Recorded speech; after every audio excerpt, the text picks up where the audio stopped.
So we've come back up to Team Quest in Temecula to see our pal Dan Henderson. Dan, how you feeling? I'm feeling all right, doing all right. Tell me about Shogun. What is it about his style that excites you? What concerns you? He's dynamic a lot of times. He mixes up his punches and kicks, and he's decent on top. He's got some decent power. He's well-rounded. So, I think fighting those type of guys, it's always fun. Third time around in the UFC. Let me ask you about the first time you fought in the UFC. What do you remember about it? I don't know. First time I fought in the UFC was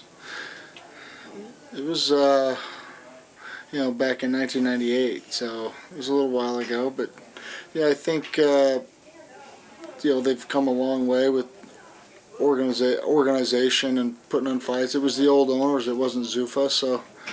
They did a decent job back then, but it's not what it is now. The fan base isn't what it is now, and it's the sport's really exploded since then. What was the biggest change when you went back after your time in Pride? Well, they had gone on, on Spike TV with The Ultimate Fighter. I think that blew up the UFC and started making their money rather than losing their money, and it also made Spike at the same time. So. And I think that with me fighting in Japan during that time frame, the sport was already huge in Japan, and regularly 40, 50, 60,000 fans at every Pride event. So, I was kind of used to the bigger crowds, and then coming back to the UFC, they have much bigger TV and a little less live audience, but. The crowd was still pretty loud and probably a lot more louder than Japan always was. So. Let me ask you about the 3 fights when you came back, and then we'll look forward. Memories of the fight with Rampage. What do you remember about that fight? What frustrates you about that fight, if anything? Is there a lingering memory that stays with you? My fight with Rampage, it was my first fight in a cage in, a few years, so. Probably 7 years. I hadn't fought in a cage, so it was tough coming back into that fight and not used to the cage. I only had one to train in for a couple weeks before that, and I think that made a pretty big difference. I tripped a couple times, on my feet, which doesn't look good when the guy's throwing a punch and you go to move and you trip. It looks like he hits you and knocks you down, and I remember one instance when I had him on his back and I stepped over, had his arms trapped in a crucifix and was about to tee off on him, and he walks his feet up the cage and kind of gets out, and that never crossed my mind as far as a guy being able to do that in Pride with in a ring. Are those the 2 biggest differences that you talk about, the difference from ring to cage? Because I know you've said that in the past, and as fans, I don't think most of us even really think about the difference. Ring, cage, we just look at it as a fight, but what was the biggest difference that night? Just like you were saying, the footing, were you tripped or anything else? Yeah, you're not used to shuffling along the edge of the cage or the ring. When I'm going along the edge of the ring, my feet are no problem. That there's no rope or nothing down at the bottom, and I can move. And the cage has a big metal bar that pokes out a little bit. That it's padded, but if you're not used to it being there and you go to move and you trip over it. And then tell me about the Anderson fight. We've talked about it a couple of times in passing, but when you look back at that fight, there's no question it still gnaws at you a little bit. What do you remember about that fight? And again, using the same question for Rampage, what nags at you about that fight? I think I just,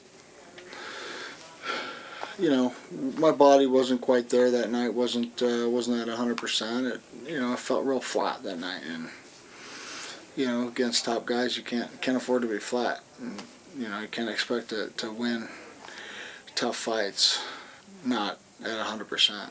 Then let's move ahead to the fight that everybody talks about when the name Dan Henderson comes up. UFC 100, the fight with Michael Bisping. I've traveled with you. People talk about it, your emails, people talk about it all the time. What was your feeling going into that fight the couple of days ahead of time leading into that Saturday night? I think, I don't know if I knew I was going to knock him out, but I knew I was going to beat him up, and there was no question in my mind that I was going to own him that night. And I didn't think he could do anything to me other than possibly try to run around and pick at me a little bit from the outside, but I knew once I start pressuring him and cutting him off and making him fight me, I would absolutely own him. How excited are you about going back? I mean, the whole aura of the UFC, Bruce Buffer jumping around, the octagon, the crowd. I mean, you've been to HP Pavilion for Strikeforce cards, and we've been there, Dan, where they've taped off the upper level. That won't be the case in a couple of weeks. Everybody's going to be in there jam-packed. You look forward to that energy of a big-time UFC event? I feel like almost every fight I've been in for the last 10 years have had, energy, whether there's only 7,000 fans or 70,000 fans. The energy's there, and I'm not looking up counting how many people are in there, but sure. I feel once I go out there, I'm focused, and there is energy no matter if there's 7 or 70,000 people. It's just going to pump me up, and I'm excited to go out there and do my job. It's a very tough fight with Shogun. I'm not going to make a mistake and look ahead, but a lot of things have happened since the last time we talked in the light heavyweight division and in the middleweight division.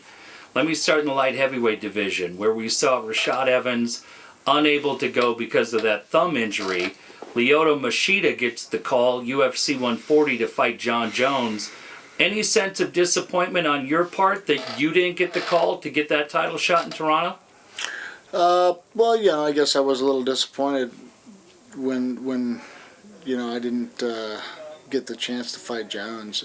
Even before then, I felt that it was the best fight to put together at that weight class. Me having the Strikeforce light heavyweight title and kind of unifying the titles when the UFC or Zuffa owns both companies. I felt that was a way to really tie in a big, huge draw. I thought that was the biggest fight they could have put together. If you can beat Shogun, are you under the impression that you're next in line? What do you mean if? Well, I'm sorry. I'm learning my role. When you beat Shogun, will you leapfrog Rashad in your eyes? Or do you think you have to wait for Rashad to get his shot, which he's waited 2 years to get, Dan?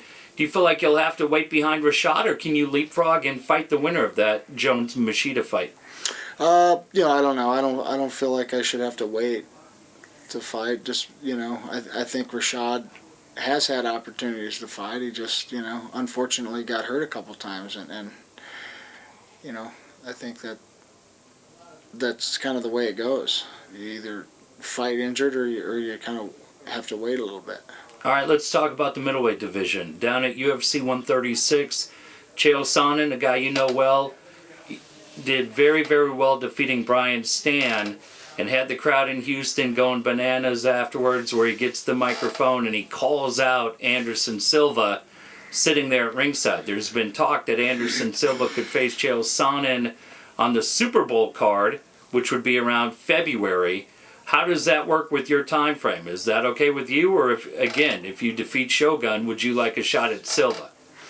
Like I've said, I think he's about the only guy I'd want to fight at 185.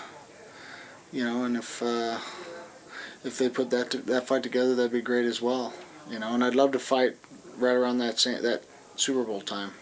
Hey, we had a couple of questions that came in from the fans. I'll give you two of them. First one that came in talked about the win over Fedor. And when you look at your career, what did that win over Fedor mean to you because of the mutual respect between the two of you? It was definitely probably in the top 3 out of all my fights as self accomplishment. Yeah. Feeling of definitely a big accomplishment to beat someone like Fedor. The other one that came in that so many people ask is, what do you do away from MMA? What do you like to do? What do you do for fun? Pretty much my kids keep me busy, and I don't know. Seems like I don't have enough time to do what I'd like to do. So you know, any chance I get, I'm with my kids, and if I can't be with them, then I'm relaxing if I'm not busy doing something else. Hey, final question, Dan. We talked to Scott Coker last week on Clinch Gear Radio about the future of Strikeforce. He believes Strikeforce can go on. What he said is there are promotions that buy talent, promotions that build talent. He thinks Strikeforce could be a promotion to build talent. If Strikeforce goes on, could you see it being that kind of promotion? Yeah, absolutely. You know, they kind of were that way for a while and stepped up to having the promotion with the talent. And, you know, it just depends on what Zuffa intends to do with it. They're either going to be one or the other. You know, they're either going to have the talent and compete against the guys in the UFC occasionally, or they're going to be the guys building the talent for the UFC. You fought all over the world. Are you excited about finally getting a chance to fight in California? My first fight in California, it is kind of exciting. You know, born and raised here and never fought here. Going to be awesome, November 19th. Hey, Dan, as always, thanks for the time. We'll do it again. Thank you. Appreciate it.